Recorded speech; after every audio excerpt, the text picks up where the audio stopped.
Hello বন্ধুরা, কেমন আছেন সবাই? আশা করি সবাই অনেক অনেক ভালো আছেন। তো যাই হোক বন্ধুরা, বেশ কয়েকদিন থেকে আপনারা দেখতে পাচ্ছেন যে আমি আসলে ব্যাক টু ব্যাক আসলে কয়েকটি ভিডিও দিয়ে ফেলেছি আমাদের সবার প্রিয় নায়ক, মরহুম নায়ক মান্না ভাইয়েরকে কেন্দ্র করে। তো ওনার শুটিংয়ের ভিডিও দিয়েছি, ওনাকে নিয়ে অন্যরা যে কথা বলেছেন সেই সবের রিয়াকশন ভিডিও দিয়েছি। তো আজকে আসলে যে ভিডিওটি রিয়াকশন করবো সেটি আসলে ওনার শুটিংয়েরও ভিডিও ভিডিও না, আবার ওনাকে নিয়ে কোনো ইন্টারভিউ কেউ কথা বলেছেন সেই রকম ভিডিও না। এই ভিডিওটি হচ্ছে স্বয়ং মান্না ভাই তার স্বামী স্ত্রীর যুদ্ধ ছবির মুক্তির আগে সম্ভবত একটি ইন্টারভিউয়ে তিনি কথা বলেছিলেন। তো এখন আমরা যে ভিডিওটি দেখব সেটি হচ্ছে নায়ক মান্না ভাইয়ের সরাসরি উনার বক্তব্যটি দেখব।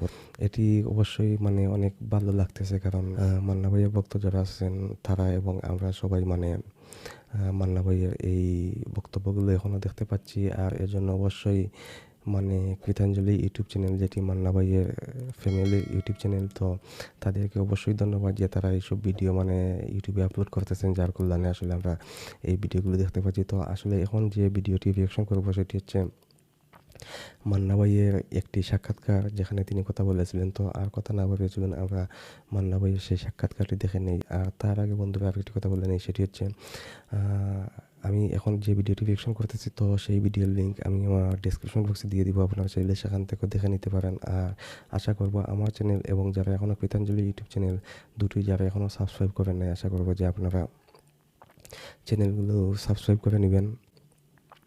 বিশেষ করে মান্না ভাইয়ের যারা ভক্ত আছেন তারা আশা করবো যে মান্না ভাইয়ের চ্যানেল যেটি সেটি অবশ্যই আপনারা সাবস্ক্রাইব করে নেবেন। আর আমার চ্যানেলটি আপনারা চাইলে সাবস্ক্রাইব করতে পারেন, যদি মনে করেন যে আমার চ্যানেলটি সাবস্ক্রাইব করলে আপনাদের কোনো ক্ষতি হবে না, তাহলে আশা করবো যে আমার চ্যানেলটি সাবস্ক্রাইব করে রেখে দিবেন। তো যাই হোক বন্ধুরা, আর কথা না বাড়িয়ে চলুন আমরা মান্না ভাইয়ের সেই দুর্লভ সাক্ষাৎকারটি দেখে নিই।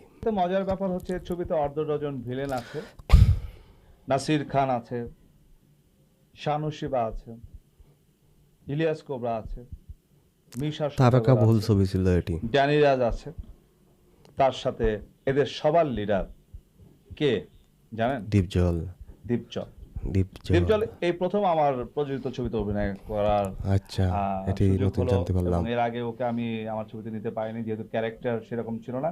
আপনারা হতভম্ব হবেন এই ছবি দেখে যে সোবার জেন্টলম্যান ক্যারেক্টার দীপজল এই ছবিতে অভিনয় করেছে, এবং দীপজলের মুখ থেকে কোনো গালির শব্দ আপনারা শুনতে পারবেন না, কোনো আরেকবার শুনি এই গালাগালি কথাটি।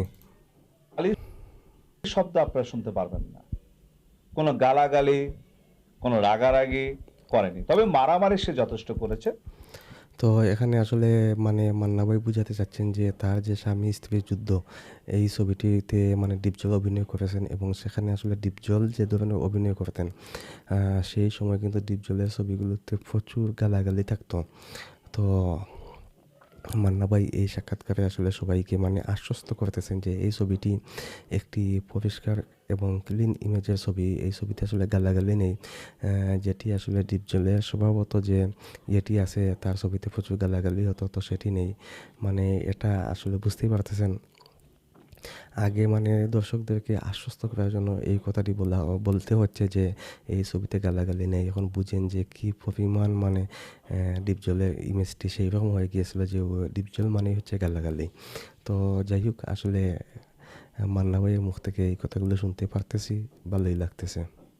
ওকে, তো আবারও দেখা শুরু করি। ব্যাড কনস্পিরেসি করেছে আমাকে বিপদে ফেলার জন্য, আমার স্ত্রীকে, আমার প্রেমিকাকে, আমার বাবাকে, আমার মাকে, টোটাল ছবির যারা আর্টিস্ট সবাইকে গিরেঙ্গি বিপদে ফেলার চেষ্টা করেছে, বাট এটা তো করবে। সবস্টেকেটেড হয়েছে, মার্জিত ভাবে, যেটা আচ্ছা, সচরাচর বিভিন্ন পরিবারে হয়ে থাকে। দীপজলের নতুন একটা এই ছবিতে আপনারা খুঁজে পাবেন। এটা আমার কাছে মনে হয় যে এই ভিডিওটি, এই যে ভিডিও ক্যামেরা দিয়ে রেকর্ডিং করা হয়েছিল, যার কারণে আসলে যে রিল আছে সেটাতে অনেক সমস্যা হয়ে গিয়েছে। তো যাই হোক, এটি ইউটিউবে আপলোড করার জন্য ভালোই হয়েছে। না হলে যত দিন যেত অত আরও এই ভিডিওগুলো আসলে নষ্ট হওয়ার পথে চলে যেত। এগুলো আসলে কিন্তু দুর্লভ ভিডিও, এগুলো আসলে টাকা প্রয়োজন। দীপজল এর আগে কখনো এই ধরনের অভিনয় পায়নি, এই প্রথম স্বামী স্ত্রী যুদ্ধ ছবিতে সে ভিন্ন ভিন্নভাবে তাকে উপস্থাপন করা হয়েছে। এটা সম্পূর্ণ কৃতিত্ব আমার ছবির স্টোরি, আমার ছবির সংলাপ এবং আমার ছবির ডিরেক্টরের কৃতিত্ব। চলচ্চিত্রে আমার সময় 17 বছর। এই 17 বছরের মধ্যে আমার চলচ্চিত্র জীবনের 2003 সুযোগ সালে আসে। সম্ভবত এটি মুক্তি সেই পেয়েছিল। সুযোগটা হচ্ছে এই প্রথম সংলাপ আমি নিজে লিখেছি। তাহলে বুঝতেই পারছেন যে কত রকম কষ্ট করে আজকে স্বামী স্ত্রীর যুদ্ধ নামে যে ছবিটি কালকে রিলিজ হতে যাচ্ছে, সেটার জন্য আমাকে কত যুদ্ধ আচ্ছা, করতে তো হয়েছে। এটি আসলে স্বামী স্ত্রী যুদ্ধ ছবির মুক্তির আগের দিনে আসলে এই ইন্টারভিউটি তিনি দিয়েছিলেন, এটাই। সেই যুদ্ধ আমার সার্থক হবে যদি আমার দর্শকরা সুন্দরভাবে আমার স্বামী স্ত্রী ছবিটি গ্রহণ করে। আদারওয়াইজ আমার সব যুদ্ধ ব্যর্থ হয়ে যাবে। আমি নির্ভর মান্না ভাই খুব সুন্দরভাবে মানে কথা বলতেন, ওনার কথা বলার ভঙ্গিটা খুবই সুন্দর ছিল এবং খুব সুন্দরভাবে গুছিয়ে ঠান্ডা মাথায় খুব সুন্দরভাবে গুছিয়ে উনি কথা বলতেন। ওনার যে ইন্টারভিউগুলি দেখেছি, যেমন আসলে তিনি মেনলি নায়ক ছিলেন, সেরকমই তিনি কিন্তু আসলে বাস্তবেও যখন তিনি মানে কথা বলতেন খুবই সুন্দরভাবে, তার কথা বলার ভঙ্গিমা কিন্তু খুবই সুন্দর ছিল। তো আসলে শুধু যে ওনার সিনেমা দেখার ভক্ত না, আমরা আসলে ওনার ইন্টারভিউ দেখার ভক্ত হয়ে গিয়েছিলাম। একমাত্র আল্লাহর উপরে, তারপরে আমি নির্ভর আমার দর্শকদের উপরে। যে কারণে, যাদের কারণে আজকে আমি প্রযোজক হয়েছি, অভিনেতা হয়েছি, খুব নায়ক গরম হয়েছি, লাগতেছে, সরি। সেই দর্শকরা যদি আমাকে এই স্বামী স্ত্রীর যুদ্ধ ছবিটি দেখে স্বীকৃতি দেয়, তবে আমি নিজেকে ধন্য মনে করব। আর মজার ব্যাপার হচ্ছে এই ছবি আমার স্ত্রী শেলি আচ্ছা, আমি এখানে একটি কথা বললেন, সেটি হচ্ছে স্বামী স্ত্রীর যুদ্ধ। আমি সিনেমা হলে দেখেছিলাম, আমরা কয়েকজন মিলে তখন দেখেছিলাম। এটি আমাদের সিলেটের নন্দিতা সিনেমা হলে চলেছিল এবং সেখানে কিন্তু খুব ভালো দর্শক হয়েছিল এবং ছবিটি মানে সবাই খুবই এনজয় করেছিল।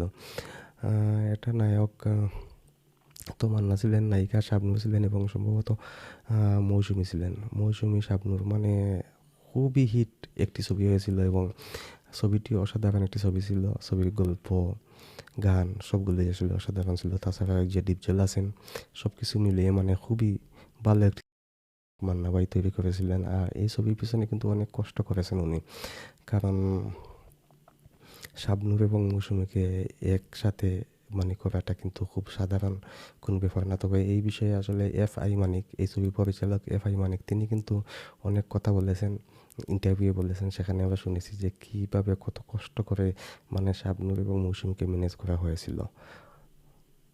ওকে, আমার ছেলে তিমাস নিবেদিত, আমার ভালো এবং পরিচ্ছন্ন একটি বড় ছবি ছিল। ভাইয়ের মেয়ে লামিয়া নিবেদিত এই ছবি। আর প্রযোজনা করেছে আমি নিজেই।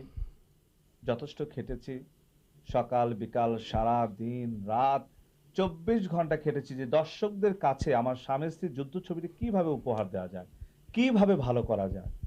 তো কৃতাঞ্জলি চলচ্চিত্রের চতুর্থ অবদান স্বামী স্ত্রীর যুদ্ধ। আমি আশা করি এই ছবিটি ভালো হবে এবং দর্শকরা সুন্দরভাবে গ্রহণ করবে। তো যাই হোক বন্ধুরা, এটি ছিল নায়ক মান্না ভাইয়ের একটি সাক্ষাৎকার। আর এটি হচ্ছে ওনার স্বামী স্ত্রী যুদ্ধ ছবি মুক্তির আগে এই স্বামী স্ত্রী যুদ্ধ ছবি নিয়ে উনি কথা বলেছিলেন। তো সেখানে সব কিছু মিলিয়েই আসলে তিনি এই কথাটি বলেছিলেন। তো স্বামী স্ত্রী যুদ্ধ ছবিটি কিন্তু যখন আসলে আমাদের বাংলা ইন্ডাস্ট্রিতে, সিনেমা ইন্ডাস্ট্রিতে খুবই মানে অশ্লীলতায় ভরে গিয়েছিল, সেই সময় আসলে এই ছবিটি খুবই পরিচ্ছন্ন এবং সুন্দর একটি ছবি ছিল, পারিবারিক একটি গল্পের ছবি ছিল। তো এই ছবিটি খুবই ভালো একটি ছবি ছিল। আর এই ছবিটি এখনও ইউটিউবে আছে। আপনারা যারা এখনও এই ছবিটি দেখেন নাই, আমি মনে করব যে আপনারা আসলে এই ছবিটি দেখা উচিত, কারণ এই ছবিটি অনেক কষ্ট করে কিন্তু উনি নির্মাণ করেছিলেন। খুবই ভালো একটি ছবি। তো আপনারা যারা এখনও দেখেন নাই, চাইলে আপনারা ইউটিউবে দেখে নিতে পারেন। আর এরকম একটি ছবি আসলে মিস করা আমার কাছে মনে হয় যে উচিত হবে না। তো যারা এখনও দেখেন নাই, আপনারা ইউটিউবে দেখে নেবেন। আর মান্না ভাইয়ের কথাগুলো শুনেছি, অনেক সুন্দর করে তিনি কথা বলেন, অনেক সুন্দর করে কথা বলেছেন এবং এই ভিডিওটি কৃতাঞ্জলি ওনার ইউটিউব চ্যানেল, সেখান থেকে আপলোড করা হয়েছে। তো ওনাদেরকেও ধন্যবাদ। এবং এই যে ডিজিটাল প্ল্যাটফর্মে আসলে মান্না ভাইয়ের কৃতাঞ্জলি প্রোডাকশনকে নিয়ে আসা, এটার জন্য অবশ্যই ওনার স্ত্রী মানে সাধুবাদ পাওয়ার যোগ্য। তো যাই হোক, সব কিছু মিলিয়ে মান্না ভাইয়ের এই ইন্টারভিউটি অনেক দিন পরে দেখে আমার কাছে খুবই ভালো লেগেছে। তো আপনার কাছে, আপনাদের কাছে আসলে কেমন লেগেছে সেটিও জানিয়ে কমেন্ট করতে পারেন। আর আজকে রিঅ্যাকশন ভিডিওটি এখান পর্যন্তই। দেখা হবে নেক্সট রিঅ্যাকশন ভিডিওতে। সবাই ভালো থাকুন। আল্লাহ হাফিজ।